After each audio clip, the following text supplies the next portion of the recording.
What is going on, everybody? Today we're going to be going over where all the stakes are for Ting-Lu. So let's get into it. So for Ting-Lu, his shrine is going to be in the upper left corner. It is going to be over here in kind of the middle of nowhere, and it will be tucked into the ground beside all the caves. It'll be kind of hidden away, but his first stake is going to be all the way over here. It'll be up on top of a mountain. Most of them are on like a cliff side. Again, we are going to have 8 for him. So let's start off by going to get it. So for the first one, you will be over by a rune section, which you can find some gimme ghouls. So keep in mind whenever you're coming around here, check that. And then up here on the cliff side, you will find it. It'll be a greenish yellow. Just pick that up. And the same thing is going to happen. And it'll be, oh, it vanished and crumbled. Just like every other stake you're going to be pulling out of the ground. So that is the first one of 8. Now we'll be making our way over to the mountain with the snow on it. It will be up top. So let's jump over there and grab our second one. So for this one, you will be making your way up onto the ice mountain. And you're actually going to have to slide down. If you come to the backside where the ocean is, you can look down from here and see a little cave entrance.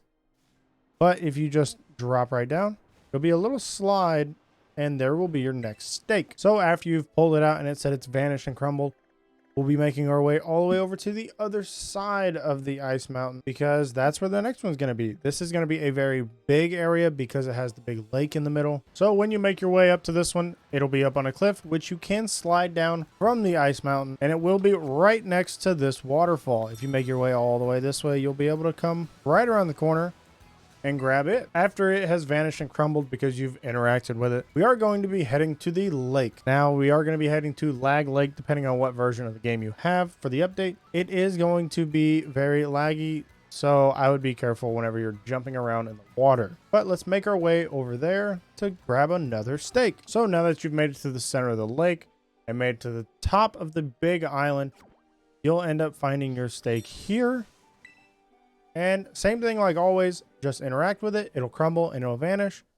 And then you'll move on to your next one. So for your next one, you are going to be staying in the lake and making your way over to this tiny little island all the way up top. So let's jump over there now. So when you've climbed all the way up on top of that little rock, a little island in the water, it'll be sitting here at the lowest level, but you still will probably need the ability to climb to make it all the way up to it. So after that one, you are going to be making your way inland to go ahead and grab the next one, which is going to be by this little stream here, followed by a bridge. If you are looking for this on the map, I would look for the 3 bridges because that's exactly what there are on the map. Then go left of the middle one and you'll be able to spot this pretty easy to put down your mark. So for the one by the bridge, it'll be at the base of the waterfall. It will not be up top. It will be down low. Go ahead and interact with that one. And your next one is going to be up on top of the mountain. There will be a little brown circle here. That is where your next one is going to be. So go ahead and drop your marker on there and make your way to it to grab your second to last one. If you have the ability to climb, you will end up climbing up the mountain, going inside the cave, and you will see it already lighting up everything inside the cave. You can make your way around and jump up to it. I went ahead and climbed up it, and this will leave you with one more. So following the one that was in the cave, you'll make your way over here to this little jut out for the opening to the ocean, and it will be up top just like all the rest. So as you come up to this one, you will need to be able to climb to get up here, unless you do some fancy backwards jumping to get up this little cliff here, and you'll be able to pick this one up, which will be your last one, and then head back to the shrine to go ahead and catch yourself Ting-Lu. So if you made your way back to the shrine, you will notice the chains are gone. Go ahead and interact with it, and you will start the battle with Ting-Lu. So keep in mind, I would recommend a False Swiper and Hypnosis or Sleep Powder. Something to put him to sleep, bring him down to 1 HP, and it'll help you catch him the best. Because just like any other legendary, they have a very low catch rate. If you want to get them in a special ball, I would recommend saving in front of them before the shrine and then having auto saves off, so you will be able to reset. He is shiny locked just like the other 3 legendaries for this special quartet. So after you've caught him, you will now have Ting-Lu in your possession. One thing to keep in mind is, again, He is shiny locked, very low catch rate.